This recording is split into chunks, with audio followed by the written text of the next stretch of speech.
બહાર બેઠા હોય તો કિચડ ને બધું પાણી ઉડાડે અને બોલવા બેવી તો એમ કે તેમને મારવા હે. ભાઈ અમને કી વાતે મારવા હે. નમસ્કાર મિત્રો, હળવદના ધબકાર પ્લેટફોર્મ પર આપ સૌનું હાર્દિક સ્વાગત છે. મિત્રો, અત્યારે અમે છીએ જૂના રાયસંગપર ગામે.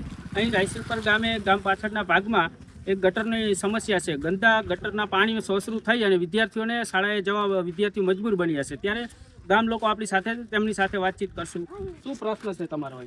આપણે ભાઈ હું આ રાસિંગપર દેવી પૂજક છું અને આપણે ગામ આખું મેન આપણે અહીંયા છે કે ગામનું કોઈ મૃત્યુ થઈ જાય અને અમારે સમસાન અહીંયા છે એટલે આ ગટરનું પાણી ભર્યું છે આપણે તો કોઈ મૃત્યુ થઈ જાય તો હું પાણીમાં હાલવાના બધા અને હવે છોકરા બૈરા છોકરાને હાલવું પડે પાણીમાં, કોઈ ગંદકી ફેલે, જીવાતું ફેલે, કોઈ માંદા પડે તો આનું કોઈ કોણ ઓલા થાય છે એ જેવું.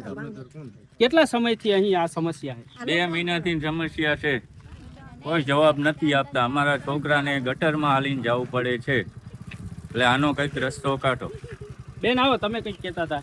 શું પ્રશ્ન છે તમારે અહીં શેરીમાં? અમારા શેરીમાં પ્રશ્ન છે કે લોકડાઉન એવું હાલ્યું એટલા માણસ મર્યા ત્યારે બી આ નરગી અમે હાલતું હતું ત્યારે મેં મંત્રીને કહીને અને પાઇપ નખવાયા અને સાફ કરવાયું.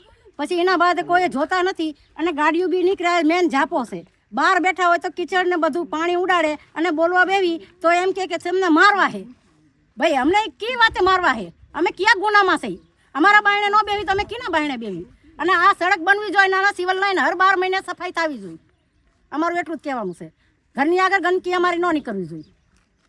તો મિત્રો, આ શેરીમાં જે પાણી ભરાણા તેને લઈને ક્યાંક વાહનો પસાર થતા હોય ત્યાં બેઠેલા લોકો જે હોય છે તેના પર ગંદુ પાણી ઉડે અને નાની મોટી આ શેરીમાં બબાલ થાય છે. આ પ્રશ્ન ગામ લોકોએ જણાવ્યો. સરપંચ પણ આપણી સાથે છે. સરપંચ, આ ઘણા સમયથી ગામ લોકો કહી રહ્યા છે અહીં પ્રશ્ન છે, કેમ સમસ્યાની હલ? પ્રશ્નમાં એક જ પ્રશ્ન છે આમાં કે જે તે સમયે ગટર નાખવાથી, યોગ્ય ઢાળ ન આપવાથી કે વારંવાર બ્લોકેજ થઈ જાય છે. અમે 2 થી 3 વખત મેં મારા હસ્તક મેં રિપેર કરાવી નથી એવો પ્રશ્ન નથી.